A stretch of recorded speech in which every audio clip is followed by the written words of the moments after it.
अस्सलामु अलैकुम रहमतुल्लाहि ताला बरकातुहू। नाज़रीन, जैसे कि आपने वीडियो को थंबनेल से ही जान लिया है कि आज मेरी बात ओवैसी की गद्दारियों पे होगी कि ओवैसी ने किस तरीके से पूरी कौम को बेवकूफ़ बनाया हुआ है। ओवैसी किस तरीके से माइंड मेकअप करते हैं और किस तरीके से वोट खींचते हैं।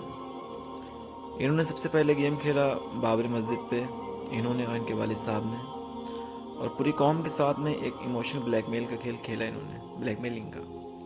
इन्होंने पूरी कौम को इमोशनल किया, उसके बाद पूरी कौम को एक साथ ब्लैकमेलिंग शुरू की। इन्होंने बाबरी मस्जिद के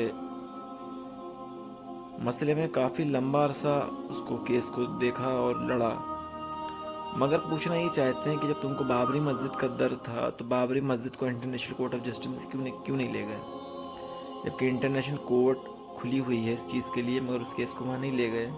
जबकि कुवैत के वकील ने, जो जैसे कि आप स्क्रीन पे देख रहे हैं, कुवैत के वकील ने भी चाहा कि ये all India personal law board वाले और ये बाबरी मस्जिद एक्शन कमेटी वाले इस चीज़ में आगे आएँ और हमारा साथ दें और हम इस केस को जो है इंटरनेशनल कोर्ट ऑफ जस्टिस में ले जाएँ।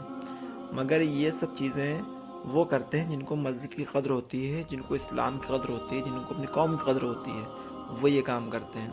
इनको तो सिर्फ अपने फेमिनिज़म का शौक़ था, इनको तो सिर्फ पैसे का शौक़ था, जो कि इनका पूरा हो चुका था। और अब बाबरी मस्जिद से इनको और क्या चाहिए था, इनको जो जो चीज़ चाहिए तो मिल चुकी थी। इनकी पार्टी स्टैंड हो गई बाबरी मस्जिद के नाम पे, इनके घड़ियाली आंसू की बुनियाद पे इनको वोट बैंक तैयार हो गया था मुसलमानों का, और इन्होंने सारी चीज़ें बाबरी मस्जिद के नाम पे अपनी बना ली थी। हर जगह लगभग इनकी पार्टी भी स्टैंड हो चुकी थी पूरे मुल्क में। तो बाबरी मस्जिद ने इनकी पार्टी को बनाने का काम किया, जो कि इनका काम पूरा हो गया।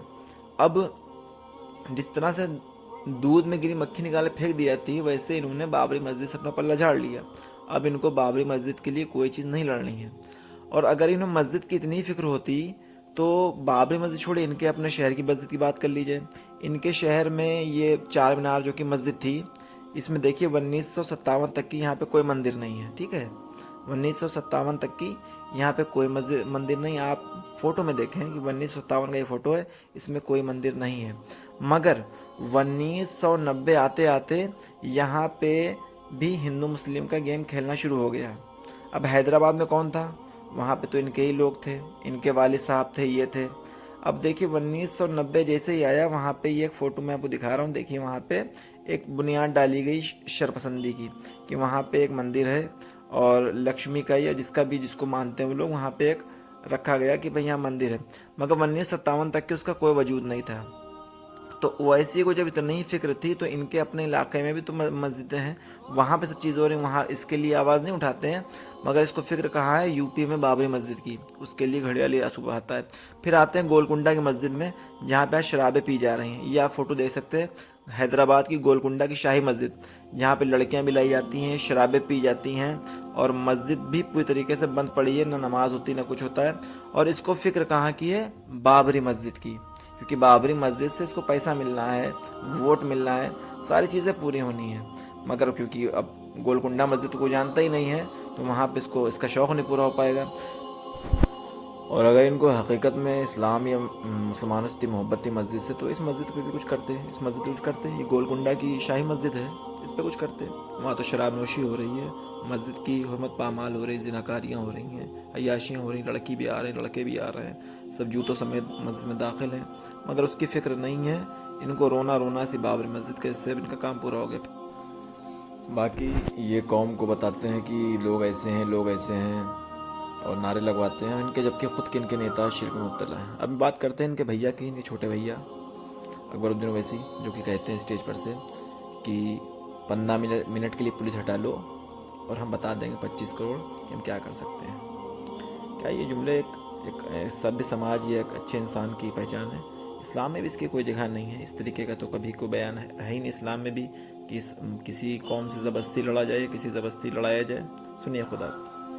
हिंदुस्तान, हम 25 करोड़ है ना, तुम 100 करोड़ है ना, तुम तो हमारे से इतने ज्यादा है, 15 मिनट के लिए पुलिस को हटा लो, बता देंगे किसमें हिम्मत है, कौन ताकतवर है।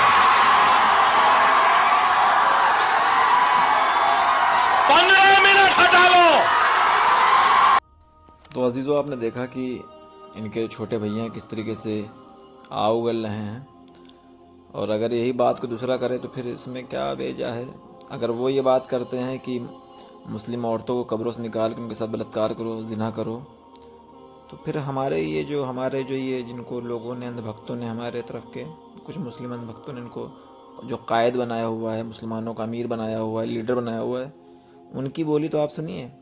क्या एक आम हिंदू इस चीज़ से अपने आप को सेफ समझेगा जो मुसलमान के बराबर में रह रहा है? जब ये जुमले कहे जाएं कि 25 करोड़ मुसलमान के लिए पुलिस हटा लो, वो 100 करोड़ को उसकी औकात बता देगा। ये तो इस्लाम की बोलियां नहीं हैं। जबकि वो ऐसे साहब कहते हैं कि रसूलुल्लाह की तालीम नहीं है, रसूलुल्लाह की ये तालीम नहीं, रसूलुल्लाह की ये तालीम नहीं है। तो ये तालीम रसूलुल्लाह की कब है कि इस तरह के किसी कौम को जबरन चैलेंज किए जाएं। अब आते हैं 3 तलाक के मुद्दे पे। 3 तलाक पे इन्होंने कैसे धोखा दिया है, आप खुद देखें कि 3 तलाक बिल कौन लाया। इनकी आदत और इतवार में कहीं पर भी दूर दूर तक शरीयत से कोई ताल्लुक नहीं है। मुस्लिम पर्सनल बोर्ड में इस मौजू पर गुफ्तगू चल रही है कि क्या हम पार्लियामेंट से ये मुतालबा करें कि वो इंडियन पेनल कोड में एक तरमीम करे और ये दफ़ा बढ़ाए कि जो मुस्लिम शौहर एक वक्त में अपनी बीवी को 3 तलाक दे दें, उसको 2 साल या 3 साल की जेल होनी चाहिए। तो देखा साथियों, आपने किस तरीके से कौम को धोखा दे रहे हैं दोनों। ओवैसी फैमिली और ऑल इंडिया जो पर्सनल लॉ बोर्ड के एक स्पीकर हैं सज्जाद नुमानी साहब, किस तरीके से एक ही स्टेज पे दोनों हैं। ना कि ओवैसी साहब ने उनको रोका, ना उन्होंने उनको रोका, और दोनों पार्लियामेंट में मुतालबा कर रहे हैं कि भाई मुझे, मतलब पीएम से और पार्लियामेंट से मैं मुतालबा करूंगा कि जो शख्स एक वक्त में बीवी को 3 तलाक दे, उसको 1 या 2 साल या 3 साल की सज़ा होना चाहिए। तो जब अब सज़ा का प्रावधान आ गया कोर्ट से, जब उसमें कानून में तरमीम हो गया और पार्लियामेंट से उसके लिए बिल पास हो गए, लोकसभा और राज्यसभा से, तो अब इन्होंने घड़ियाली मातम करना शुरू किया कि नहीं, इस बिल के हम खिलाफ़ हैं, इस बिल के ख़िलाफ़ हैं।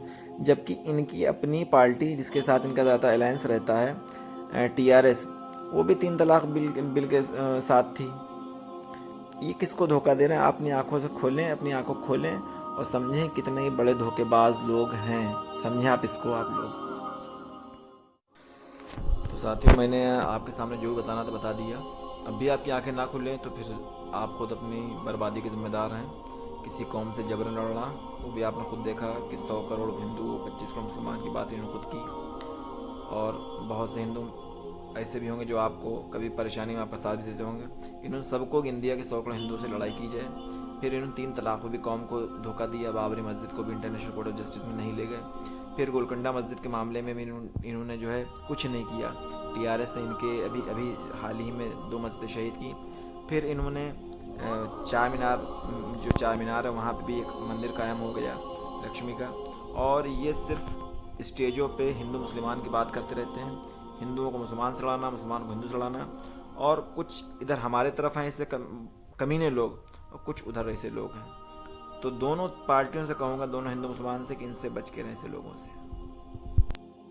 अगर हम इनसे परहेज़ नहीं करेंगे तो ये दोनों हिंदू मुसलमान का जीना दोभर कर देंगे, और ऐसे ऐसे कानून हमारे ऊपर आएंगे जो हम सोच नहीं सकते हैं। और ये हमारी लड़ाई का, हमारे आपस में जो ताल्लुकात है, क्योंकि हमको तो आपस में साथ में ही रहना है, और ये इस तरीके हेट स्पीच देंगे, जबकि ये साथ उन्हीं का दे रहे हैं। क्योंकि जब ये हेट स्पीच देंगे तो हिंदू अनसेफ महसूस करेगा और वो एक स्टैंड ले लेगा, और जब स्टैंड लेगा तो एक पार्टी पकड़ लेगा वो। फिर वो चाहेगा कि एक पार्टी आए जो हमारी बात करे। तो उसको दिख गई एक पार्टी जो उसकी बात करती है, जो मंदिर की बात करती है, तो वो भी समझ रहे हैं। तो मामला यही है कि मुसलमान, और ख़ासकर मुसलमान समझना चाहिए कि ऐसे जो हेट स्पीच दे, वो कोई भी नेता हो, हेट स्पीच वाले हिंदू मुसलमान दोनों सपोर्ट ना करें। जो हेट स्पीच देते हैं, घड़ियाली आंसू बहाते हैं, ऐसे लोगों से बहुत दूर रहें।